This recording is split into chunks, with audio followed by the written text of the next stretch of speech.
Hoje vamos falar dos 15 melhores Metroidvanias, desde os clássicos que definiram o gênero e lançamentos recentes que redefiniram o gênero. Alguns que você provavelmente nunca ouviu falar, mas deveria. Então bora lá. Bom, abrindo a lista, foi um que muita gente passou batido, e não devia. O jogo mais recente de Momodora. É o capítulo final da série indie, que cresceu jogo a jogo, em qualidade, e esse aqui é o ápice. Desenvolvido por uma pessoa sozinha, ele conseguiu entregar um Metroidvania completo, polido e cheio de personalidade, com orçamento que a maioria dos estúdios grandes jogam fora sem pensar. A história é simples e direta. Momo, uma sacerdotisa, parte para impedir a chegada de um demônio que ameaça sua vila. Não tem reviravoltas mirabolantes, não tem lore denso de 50 páginas, tem uma jornada limpa e bem contada, com personagens que você se importa mais do que esperava. O combate é o ponto forte, rápido, fluido, com um arco e um sino que parecem simples, mas tem profundidade suficiente para você ficar refinando o estilo por horas. Os bosses são bem desenhados, difíceis o suficiente para exigir atenção, mas nunca injustos. E a pixel art é absurda de bonito. É daquelas que você para no meio da dungeon e só fica olhando o cenário.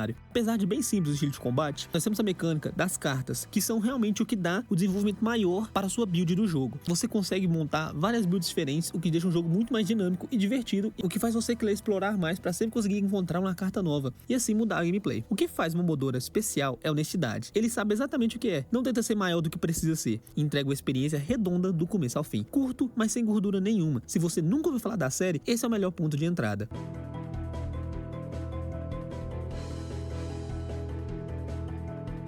Bom, agora vamos falar de The Message. Há um tempo atrás eu platinei ele, e ele começa simplesmente como um jogo de plataforma, clássico, normal, em 8 bits, com referências claras a Ninja Gaiden. Você pensa, legal, um joguinho de plataforma, bem feito. E aí na metade do jogo, a coisa vira completamente. Sem dar muito spoiler, o jogo muda de gênero a partir da metade. Você muda de 8 bits para 16 bits, e o jogo sai literalmente de uma plataforma para um Metroidvania muito bem feito. A movimentação é um destaque desse jogo. Toda vez que você acerta um inimigo, um objeto no ar, você ganha um salto extra. E isso cria uma movimentação muito boa e satisfatória conforme você domina. Chegar numa área nova e perceber que dá pra atravessar ela de formas que você não imaginava só por aceitar o timing perfeito é muito prazeroso. A trilha sonora também merece menção. Muda dinamicamente entre 8 a 16 bits, dependendo do momento, e é genuinamente boa nas duas versões. The Message é engraçado, bem escrito, mecanicamente sólido e tem uma das mais variadas estruturas narrativas do gênero. Vale muito a pena.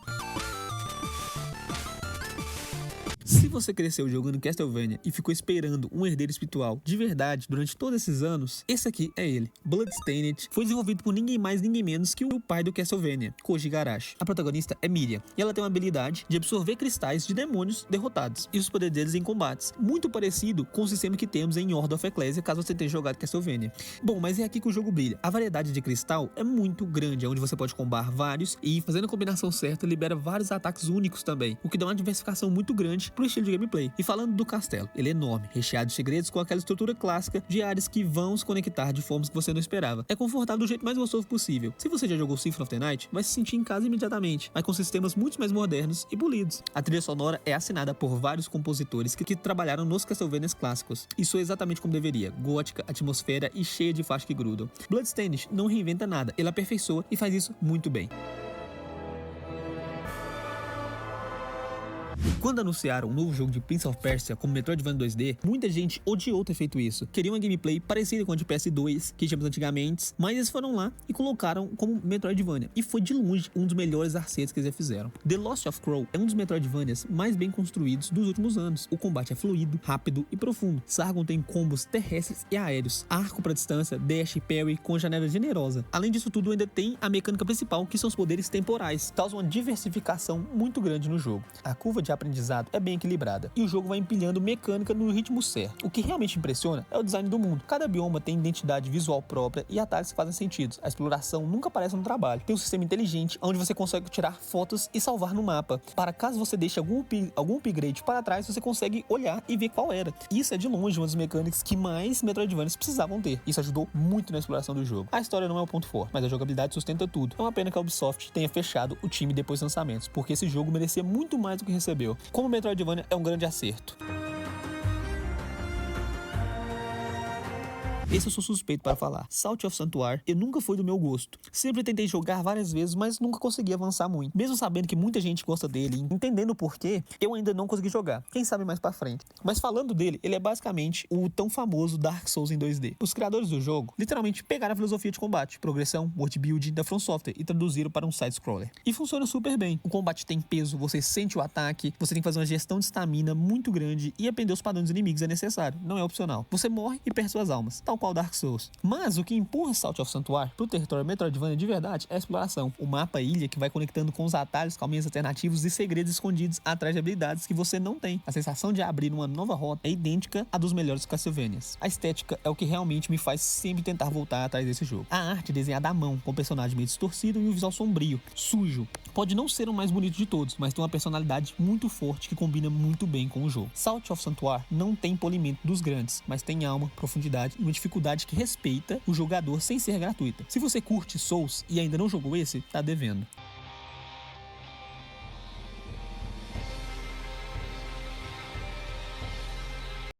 Agora vamos falar com uma arte magnífica, de longe uma das melhores da lista. Ori é uma obra de arte, visual em movimento. Cada frame parece pintura, os biomas têm personalidade própria e as animações são fluídas de um jeito que parece impossível para um jogo 2D. A direção de arte da Moon Studios é do tipo que te faz parar no meio da plataforma só para olhar o cenário por segundos. Se você tem uma boa TV, esse jogo vai fazer você lembrar por que comprou ela. Mas seria muito injusto reduzir Ori à estética. A jogabilidade também é tão boa quanto. Tem de longe um dos melhores movimentações de todos os Metroidvanias, onde você consegue dar dash, dar pulo triplo, se agarrar e muito mais. Você vai desbloqueando habilidades de traversal que somam até o ponto em que você se movimentar pelo mundo parece uma dança. É aquela sensação rara onde o simples ato de locomover é divertido. Sem precisar de combate ou objetivo nenhum. Você só corre e pula e sente prazer na mecânica pura. É realmente muito confortável jogar esse jogo. O combate desse jogo realmente melhorou muito comparado ao primeiro, mas sinceramente eu ainda não agrado muito do combate. Apesar da movimentação ser um absurdo, o combate do jogo não me agrada muito da forma que ela é feita. Bom, mas nada disso muda o fato dos bosses serem espetaculares, grandes visualmente e com padrões que exigem que você use tudo que aprendeu até ali. E a história simples, quase sem diálogo, contada principalmente por imagens e músicas, e ainda assim consegue apertar o coração de um jeito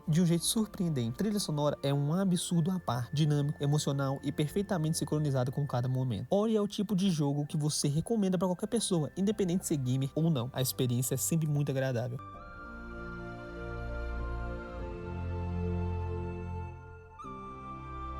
Bom, agora vamos falar de um jogo completamente bizarro. E eu digo isso com todo o carinho possível. Grime. Grime é um Metroidvania Souls-like com a premissa que sinceramente até agora eu não entendi. Você joga com Akon, uma entidade com um buraco negro no lugar da cabeça, que nasce num mundo surreal, orgânico e completamente sem explicação. O jogo não te conta nada que acontece. Ele deixa você deduzir pelo design dos inimigos, pelos fragmentos de diálogos espalhados pelo mapa. Sinceramente, eu não gosto muito de histórias contadas dessa maneira. Mas falando do combate, é onde Grime realmente brilha. O combate do jogo é praticamente focado em parry. Se você acertar o parry certeiro, você não só bloqueia o ataque, você absorve massa do inimigo, carregando uma barra que libera habilidade especial em situações específicas. Um parry perfeito literalmente destrói o inimigo na hora. Isso muda completamente como você aborda cada encontro. Em vez de desviar e atacar, você fica agressivo, sempre esperando o momento para você dar um parry perfeito. São quase 30 armas diferentes, cada uma com atributo e moveset diferente. Bom, e o mapa desse jogo é um show à parte. Tem realmente muitas áreas secretas onde você consegue zerar o jogo sem nem ter descoberto vários bosses ou áreas ou upgrades diferentes. O design visual é perturbador e fascinante. Parece que alguém pegou uma pedra, osso e carne e construiu o universo inteiro. É feito de um jeito artístico que poucos jogos conseguem. Grime é desafiador, estranho, diferente de qualquer outro do gênero.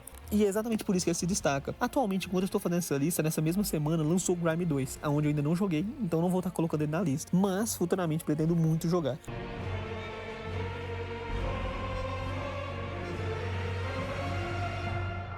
Bom, esse aqui é muito difícil de explicar, mas ele é muito especial e por isso ele está aqui. Animal Well foi desenvolvido por uma única pessoa, Billy Basso, e lançado em 2024. É um Metroidvania focado bastante em puzzle, que parece simples na superfície e vai ficando cada vez mais profundo quanto mais você presta atenção. E quando digo profundo, eu tô falando de segredos que a comunidade ainda tá descobrindo até hoje. Você vai acordar num mundo subterrâneo cheio de animais estranhos, alguns inofensivos, alguns perturbadores, e vai coletando itens que interagem com o ambiente de formas que o jogo nunca explica diretamente. Bom, uma bolha de sabão que parece decorativa esconde de mecânicas que mudam a forma como você anda no jogo. O jogo não tem combate tradicional. Você não mata inimigos, você evita, engana ou usa o ambiente a seu favor. Isso cria uma tensão completamente diferente dos outros jogos da lista. É mais silencioso, mais cerebral e às vezes genuinamente assustador. Sem jumpscare, apenas a estética. A estética pixel art é densa e detalhada, com uma paleta de cores bem diferente do comum, o que deixa tudo mais aconchegante e misterioso. Unravel não é pra quem quer ação e matar inimigo toda hora. Agora, se você é o tipo de pessoa que gosta muito de jogos diferentes, de narrativas diferentes, esse é o perfeito.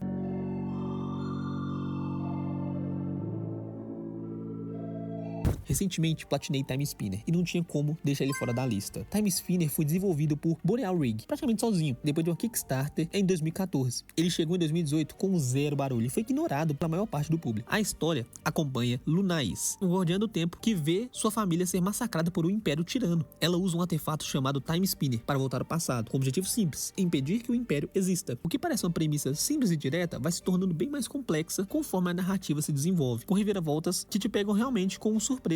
O sistema de combate é elegante. Lunais usa orbes mágicos que orbitam ao redor dela e causam um dano contínuo aos inimigos próximos. É bem parecido com Castlevania Order of Ecclesia também, mas o que realmente diferencia é o poder de parar o tempo, onde você congela o mundo por alguns segundos, reposiciona, planeja e retorna ao combate com vantagem total nos bosses, e essa mecânica vira um quebra-cabeça. A exploração segue uma forma clássica de Castlevania. Mapa interconectado, habilidades que abrem a áreas antigas, segredos espalhados em todo canto. Se você cresceu com Area of Sorrow, Seek of the Moon, vai se sentir conforto imediato. Visualmente é uma pixel art muito bonita, com uma paleta de cores que mistura fantasia e sci-fi de forma coesa. A trilha sonora também é um show à parte, muito boa e consistente do início ao fim. Time Spinner não reinventa, ele honra o gênero e faz isso tão bem que merecia ter chegado em muito mais gente.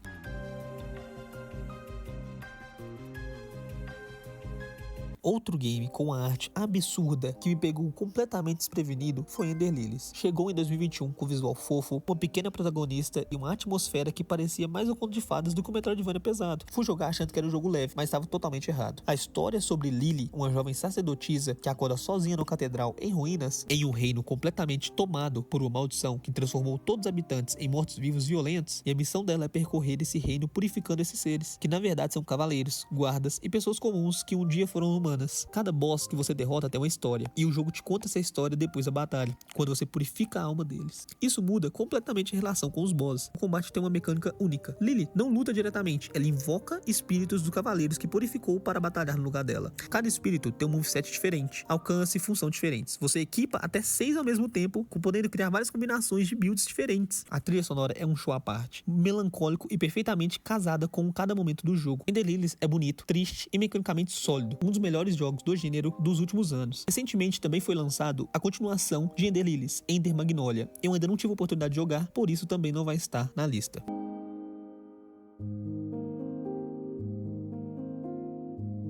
Bom, e com muito gosto, eu tive o prazer de platinar Blasphemous 2. Uma continuação direta de Blasphemous 1, o jogo continua com aquela vibe religiosa, católica, distorcida, de um jeito que simultaneamente é lindo e profundamente perturbador. Os inimigos continuam um show à parte, sendo monstros com as imagens totalmente distorcidas. Bom, fora os bosses que são um show à parte. Extremamente bonito a pixel art. O único ponto negativo, pra mim, dessa forma, foi que tiraram a pixel art do primeiro jogo e colocaram agora uma animação. De forma alguma é feia, mas eu preferia a pixel art do primeiro jogo. Bom, em relação ao primeiro jogo, o 2 deu um salto enorme em jogabilidade. Agora você tem 3 armas com movesets completamente diferentes que podem ser trocadas em tempo real. Você começa podendo escolher 3 armas e cada uma delas determina por onde você vai começar a explorar no jogo. Assim, conforme o tempo for passando, você consegue pegar as outras duas, onde abre vários caminhos diferentes do mapa. O mundo não é linear de verdade. Você vai desbloqueando áreas e voltando para lugares antigos com novas habilidades e encontrando segredos que ficam escondidos por horas. O level design é cuidadoso e recompensa muito quem explora tudo. Foi um salto muito absurdo do primeiro jogo, onde era totalmente arrastado e muito demorado. A dificuldade do jogo é alta, mas é justa. Cada morte ensina algo, e quando você finalmente derrota um boss que te travou por muito tempo, a satisfação é enorme. Blasphemous 2 é sombrio, desafiador, artisticamente único e um dos Metroidvanias mais complexos dos últimos anos. Um ótimo jogo, uma continuação direta do primeiro, que não pode ficar fora dessa lista.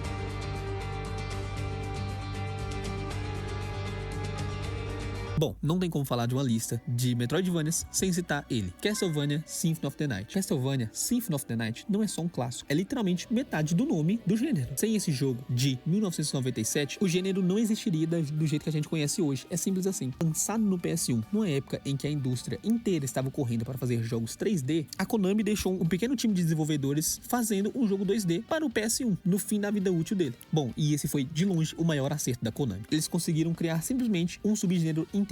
Você joga como Alucard, filho do Drácula, explorando o castelo do pai em busca de respostas. O castelo é enorme, vivo e construído com a lógica interna que faz você querer mapear cada canto. Cada área nova traz inimigos diferentes, visuais distintos e segredos que recompensam quem explora com cuidado. Quando você descobre que existe um castelo inteiro de ponta cabeça no final do jogo, é um absurdo que ainda não foi feito em nenhum outro jogo. É um absurdo à parte. O RPG de progressão foi o grande diferencial da época. Alucard ganha níveis, equipa armas, armaduras, capas e acessórios, transformando em um morcego, lobo e névoa. E tem uma árvore de habilidades que você vai destravando naturalmente. Tudo flui de um jeito que parece orgânico, nunca forçado. A trilha sonora é lendária.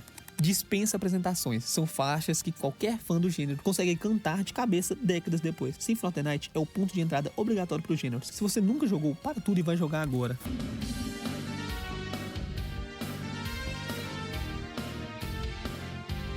Bom, e falando de Castlevania, não tem como deixar de fora Order of Ecclesia. Lançado por Nintendo DS em 2008, ele é considerado por muitos fãs o melhor Castlevania depois de Symphony of the Night. E é fácil de entender o porquê. Shanoa, a protagonista, é uma das personagens mais bem construídas da franquia. Fria, determinada e carrega um peso emocional que o jogo vai revelando aos poucos, de um jeito muito bem feito. O sistema que o jogo usa são glifos. Em vez de encontrar armas e armaduras, você absorve glifos. Você absorve glifos dos inimigos e do ambiente, cada um com um tipo de ataque, seja por elemento, magia ou arma. Você equipa 3 ao mesmo tempo, bem na vibe de Area of Sorrow, onde você pode colocar um em cada braço e um no dorso, criando a combinação que define completamente seu estilo de combate. O sistema do jogo é simples, mas você tem várias combinações que acrescentam profundidade absurda na build. A dificuldade de Order of Ecclesia é visivelmente mais punitiva que os outros jogos da série, e faz isso de propósito. Os bosses exigem que você entenda os glifos, saiba quando atacar e quando recuar, usar o ambiente a seu favor. É o tipo de desafio que respeita o jogador em vez de frustrar. Visualmente é um dos mais bonitos do DS, com sprites detalhadas e animações fluidas que empurram o DS ao seu limite. E a trilha sonora é um show à parte. Order of Ecclesia merecia muito mais atenção do que recebeu. Para mim, é melhor que Castlevania Symphony of the Night. Tive o prazer de platinar ele recentemente e não tinha como não colocar ele nessa lista.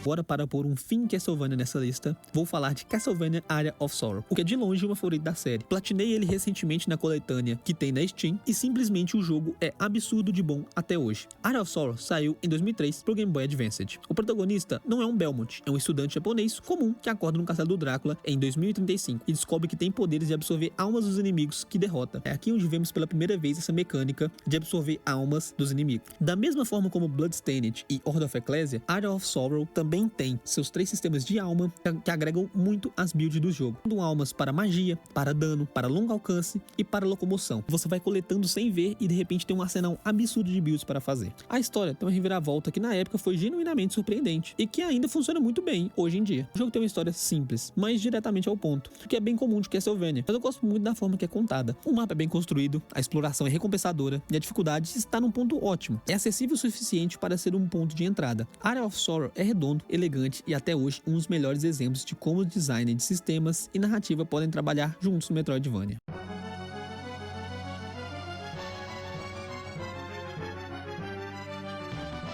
Bom, se estamos falando de Metroidvanias, não tem como falar do que redefiniu o gênero da nova geração. Hollow Knight. Hollow Knight. Esse jogo saiu em 2017, desenvolvido por 3 pessoas e silenciosamente se tornou um dos jogos mais influentes da última década. Não é exagero. Se você pegar qualquer Metroidvania indie lançado depois de 2017 e olhar com atenção, vai encontrar referências claras a Hollow Knight. Mas o que faz ele ser tão especial? A narrativa de Hollow Knight não é contada diretamente, o que pra mim é essencialmente um ponto fraco do jogo. É bem padrão Souls-like, onde você tem vários pedaços diferentes e você tem que interpretar o final. Eu não gosto desse tipo de história, mas quando você para pra ver um vídeo de 2 horas, você entender, você vai ver que a história é muito boa. Você começa em Hollow Nest, um reino de insetos subterrâneo em ruínas, e a forma que o jogo constrói esse lugar é um absurdo. O combate parece ser muito simples. Você tem uma agulha, um dash e magias que vai desbloqueando durante o caminho. O que realmente dá profundidade ao sistema são os amuletos. Você tem um número limitado de slots. Cada um muda alguma coisa do seu personagem. Uns aumentam danos, outros curam, outros mudam completamente suas magias. A quantidade de builds possíveis é enorme. Descobrir combinações que encaixam no seu estilo é um prazer constante. impressionante. Os bosses são o ponto mais alto de Hollow Knight. Tem alguns dos melhores bosses já colocados no jogo 2D. Rápidos, agressivos, com padrões que exigem leitura e adaptação. E tem os opcionais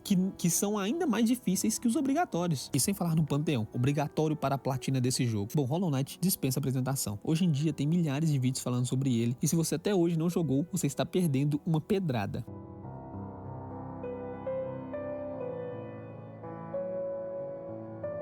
Bom, e como falar de Hollow Knight sem falar de Silksong? Silksong foi anunciado em 2019. Originalmente ia ser uma DLC de Hollow Knight, mas a DLC estava crescendo tanto que virou um jogo próprio. Desde então se tornou o jogo mais aguardado do gênero. O jogo demorou tantos anos para ser lançado que virou uma piada no meio da comunidade. E em 2025 finalmente saiu, e valeu cada segundo de espera. Você joga com Hornet, personagem que aparecia como boss no primeiro jogo. Bom, e as diferenças dos jogos começam de imediato. Em Hollow Knight você começa mais lento, mais travado. Já com a Hornet é totalmente diferente. Você já começa com várias habilidades onde você se movimenta rápido, bate mais rápido e tem uma fluidez a mais. A agulha e o fio dela criam possibilidades de combates e movimentações que o primeiro jogo não tinha. E dominar esses movimentos é uma curva de aprendizado muito boa. O mundo de Farlon, onde o jogo se passa, tem uma identidade visual própria. Diferente de Hollow Knight, é mais vivo, mais colorido em certos momentos, mas com aquela mesma profundidade de lore, ao qual, de novo, eu não gosto muito porque não é contado diretamente, e eu prefiro quando são não jogada na cara, mas eu prefiro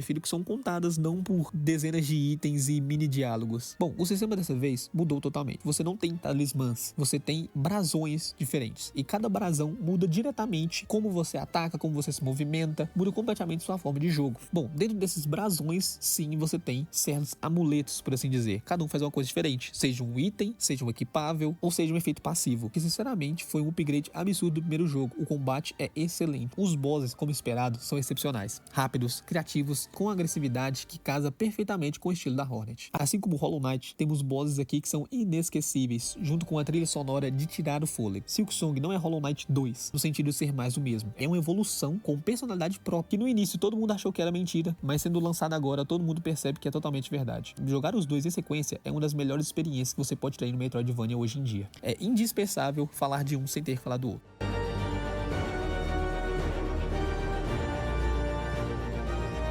E chegamos ao número 1, o jogo que pra mim superou Castlevania e Hollow Knight. Nine Souls, lançado em 2024, chegou sem fazer barulho algum, e quando joguei fui totalmente surpreendido. O mundo é tal punk, filosofia taoísta misturada com ficção científica. Particularmente, eu não gosto muito de jogos na vibe punk, mas Nine Souls me deixou intrigado com a história e com o tipo de mecânica que ele tinha, então não consegui parar de jogar. E o protagonista acorda depois de séculos para enfrentar o Nove Sóis, entidades que dominam esse mundo quebrado. A narrativa vai a fundo em trauma, identidade e vingança, de um jeito denso e bem escritos que poucos jogos do gênero conseguem fazer. Depois de jogar muitos Metroidvanias, principalmente por sua gameplay, Nine Souls me pegou muito por conta da história. A história não é jogada na sua cara, mas ela é contada pra você. Você tem sim vários itens com várias descrições que agregam muito à história, mas ela não deixa de ser contada durante o jogo, em cutscenes ou em flashbacks. Agora vamos falar da mecânica de combate, o que pra mim foi o que me fez ficar o jogo do início ao fim. Meu jogo favorito é Sekiro. O parry desse jogo é muito semelhante a Sekiro. Você lê, você absorve e devolve num time exato. Cada vez que você dá um parry, você não só te defende do inimigo, mas consegue dar um contra-ataque colocando um tipo de talismã no inimigo, aonde você pode recuperar a energia, dar mais dano, stunar e vários tipos de coisas diferentes. O sistema do talismã adiciona outra camada. Você marca o inimigo durante o combate e detona tudo numa explosão calculada. Parece simples falando assim, mas na prática é bem diferente do que explicar. Você marca o inimigo e só consegue estourar essa marca quando você dá parry, e aí sim é aplicado os efeitos do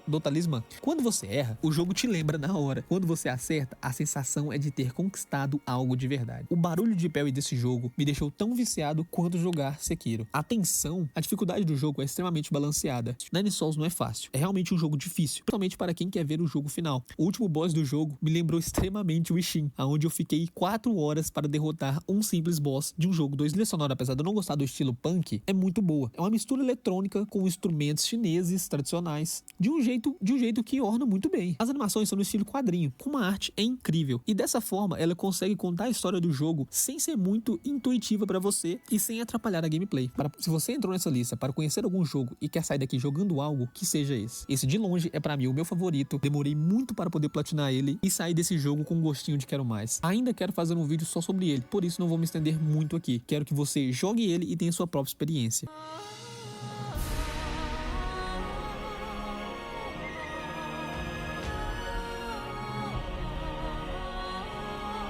Bom, sei que muitos jogos ficaram de fora, mas o gênero não para de crescer. Recentemente saiu várias continuações de jogos que estão na lista, mais pra frente quero cobrir todos eles. Esse é o primeiro vídeo do canal, espero muito que você tenha gostado. Se você gostou, deixa o like e considere se inscrever para poder me ajudar a continuar a fazer mais vídeos. Bom, mas obrigado por assistir e até a próxima.